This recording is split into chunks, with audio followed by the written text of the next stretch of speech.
Can you kind of tell us a little bit about what play therapy is? Yeah. So what's the class you're in right now? What are y'all studying? It's diagnoses. So what my project is we're working with students with autism.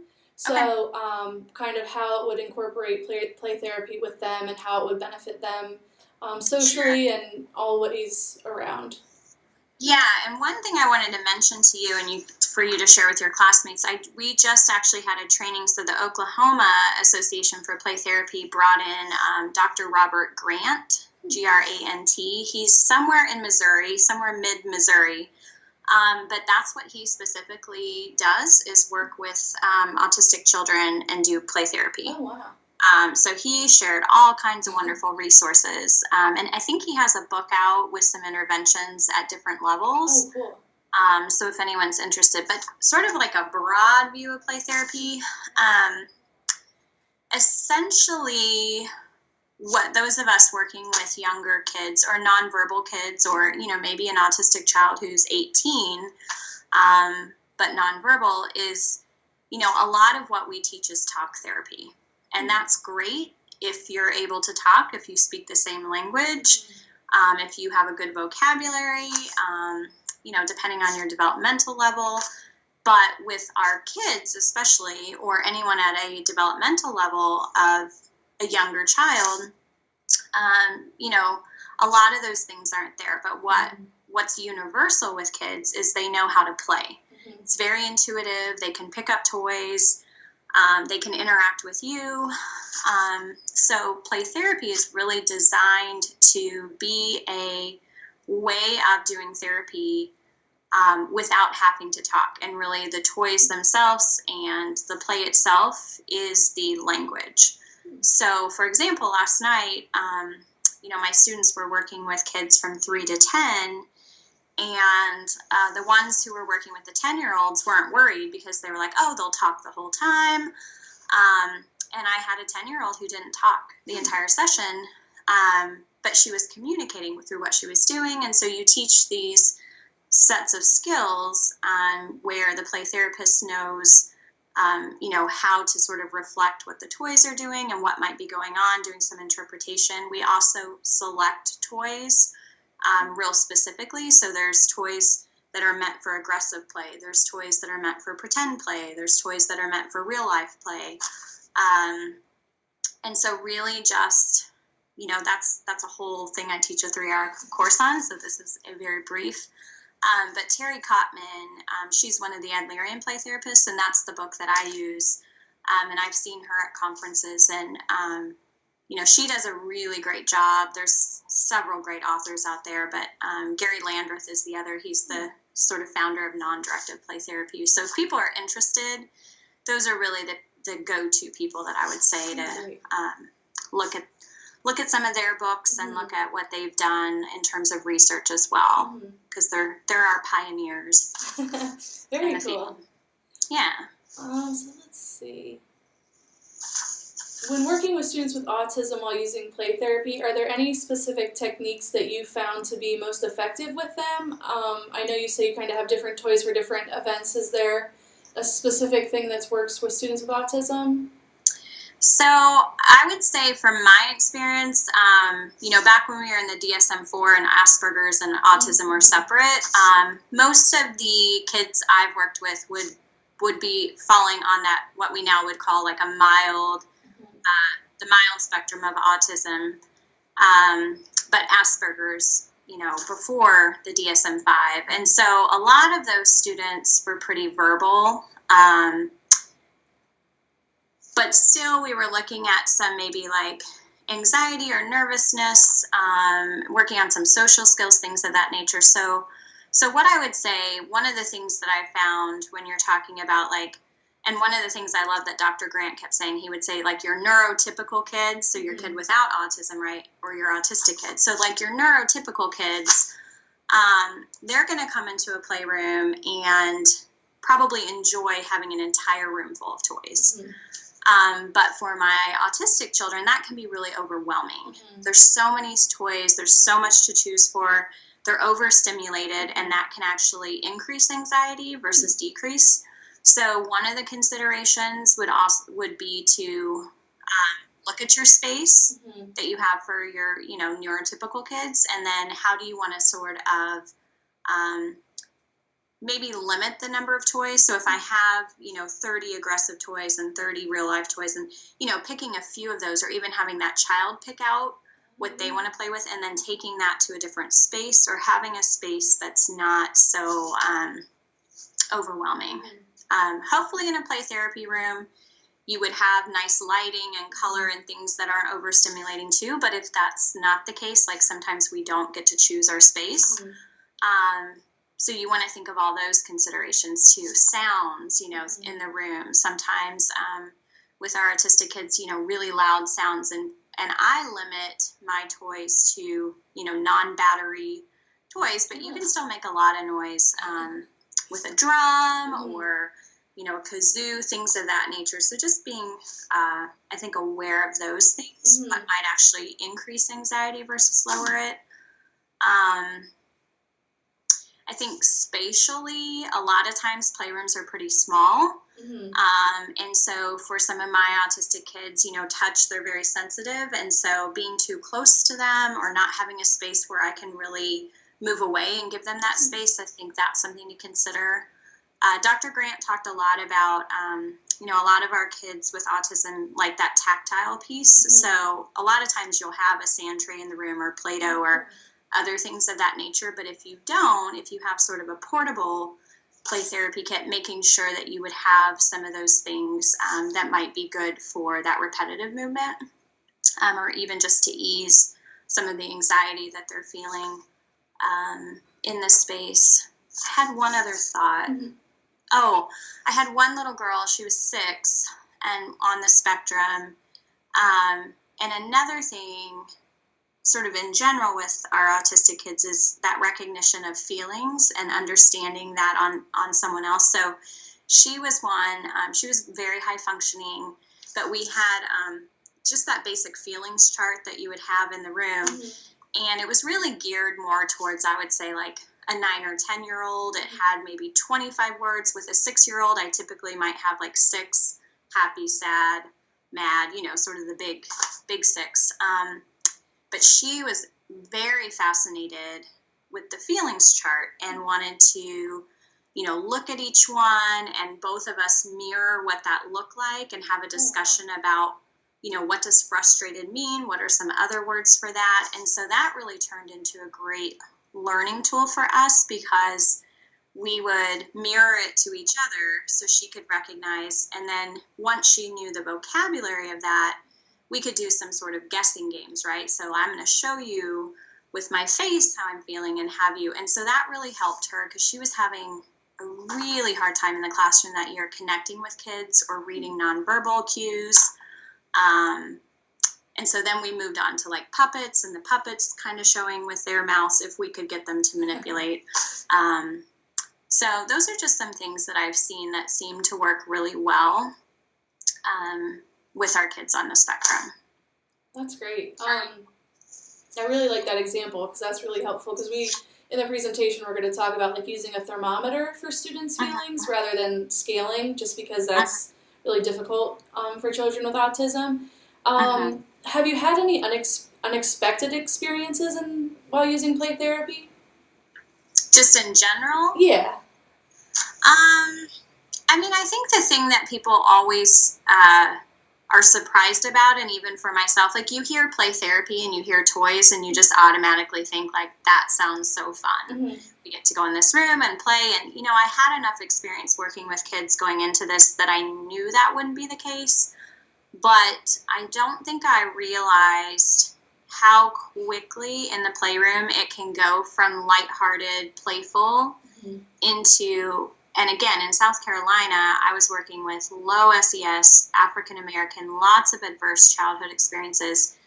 We could be in trauma within minutes. Wow. So when they connected with a certain toy, when they started to,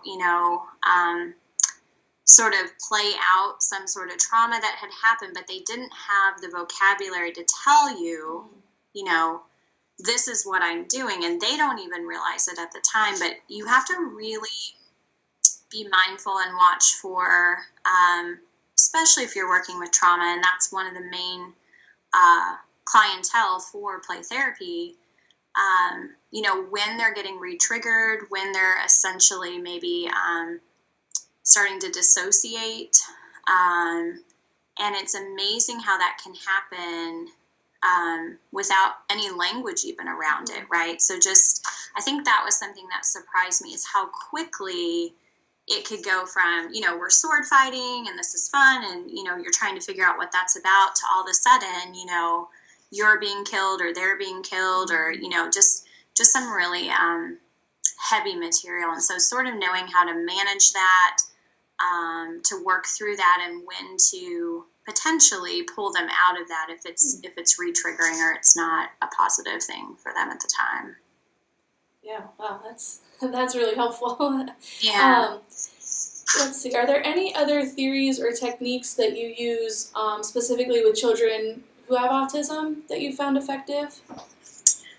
One thing, and I didn't use this as a therapist, so let me clarify. So I'm going back to when I had my education degree. I was working as a summer camp counselor, so that was the only part of counselor that was in my title. And I had a little boy that I was working with in the summer school, essentially, with autism, one of my favorite kids I've ever worked with. And he spoke about 40 words. We did a lot of signs, sign language, things of that nature. But one of the things they had him doing, and I had no real understanding at the time of what this was about, but we used it as a reinforcement. When he would do something, he had to write his name so many times a day, or he had to tie his shoelaces, a lot of life functioning things. He could pick a reward. And one of the rewards that he loved was, we had those big eggshell mattresses that you put on a bed, and he would lay down in it, and you would roll him up like a burrito, so his head would be sticking out, and then I would push him back and forth along the floor on this mat, and he would scream and giggle, and that was his favorite part of the day. And I never at the time really understood why, but I loved it because he loved it. So now that I teach about play therapy, there's also play therapy techniques for parents, and one of them is TheraPlay. And TheraPlay is another sort of up-and-coming research topic, and I don't know how much there is with TheraPlay and autism, but I think there's a little bit there. But essentially, TheraPlay is about touch and attachment, and so that's something I know for me. Thinking back to that was really about touch and attachment for him. And then I was thinking about other things that helped to calm him down. He was one of my kids that wore a weighted vest. Oh, okay. And so that helped with his anxiety. And so I think if I did have a kid that I was working with now with some of those issues with touch or attachment, I would definitely look into some of these TheraPlay activities, and potentially teach the parent how to do some of those, because I think, if that's something that's missing or problematic or causing outbursts in the classroom or whatever it may be, you really want to have to go back and address that as much as you can. Yeah, I've heard about the weighted blankets as well. That helps it sleep sometimes. Right, yeah. Do you have any advice for school counselors working with students with autism, or trying to incorporating play therapy into their office? Yeah, okay. So I will start with school counselors with autism first, because I think in the ideal school where your principal understands that you're the expert on knowing how to work with kids, they would let you do play therapy. But there are definitely places where principals are going to not understand why you're using toys, why you're not working on behavior, even though that's essentially what you're doing. So I think just in general in the schools, a lot of times, depending on where they are on the spectrum, we have some kids that have very, very little interaction in the neurotypical classroom, right? So I think looking for ways to incorporate autistic kids in a social skills group, having them come, if you're teaching a classroom. Now, I have background too. When I taught in the classroom, I had autistic kids in my classroom. So I'm very comfortable managing behaviors. And a lot of times my kids would have an aide with them. So we would talk about, when to potentially maybe remove if the behavior's too disruptive. But I really like the inclusion model. I think because so many of my kids on the spectrum are working with social skills and social cues. I think that's really important to incorporate them as much as you can. So even if it's just meeting with one other kid, and doing some peer counseling, if you will. So if I've got a kid with really good skills, maybe they can teach them. So I would just like to see, I think, more incorporation across the board at schools. In terms of play therapy, sadly, we don't have a ton of research, and that's what, principals like to see numbers, school boards like to see numbers. We're working on that. That's one of my goals. But if you can find even a couple articles that just support that play therapy, maybe not with autistic children, but just in general, decreases some of the negative behaviors in the classroom, and we've got that group of literature. I think that that's a place where you want to collect data. So we talk a lot about, I don't know if you all follow the ASCA model there. Yes, yep. So one of the reasons, and I'm constantly telling my students this, you collect data is to show support for what you're doing. So, if you're going to bring in something new like play therapy, it's great to bring in this literature and say, oh, here's how it works somewhere else. But you also want to collect it yourself. So whether that's, keeping track of how many outbursts that child had in the classroom, or how many, referrals they had for a negative interaction with a peer, whatever that may be, if you're going to try a 6-week play therapy intervention with them, you want to collect that pre-post data to really support that this is what. And if you're trying a non-directive approach and that's not increasing, then switching to a directive approach and seeing if that changes, so making sure it's working and not just something you like to do or you want to do. Great. And we talk a lot about in our program about using the buddy system, like having students paired up with other students with any disability really is big in our program. So I'm glad you said that too. Just to kind of wrap up, is there anything you would give advice to of my class, whether it's play therapy, just in school counseling, or becoming an LPC, anything like that? Any advice about any of that? I would say the thing in your master's program is you're going to want to do everything. And I don't know how many of your students, a lot of our students here finish in 2 years. So maybe 3 if they're on the longer term. And a lot of times there's just not enough time to do everything. So what I always tell my students is this is the start of your career. The things I'm talking about and telling you about, I got my degree in 2001 for my master's. So it's been 16 years of trial and error, and maybe I do want to do play therapy. Maybe I do want to get that certification. So you don't have to do everything all at once.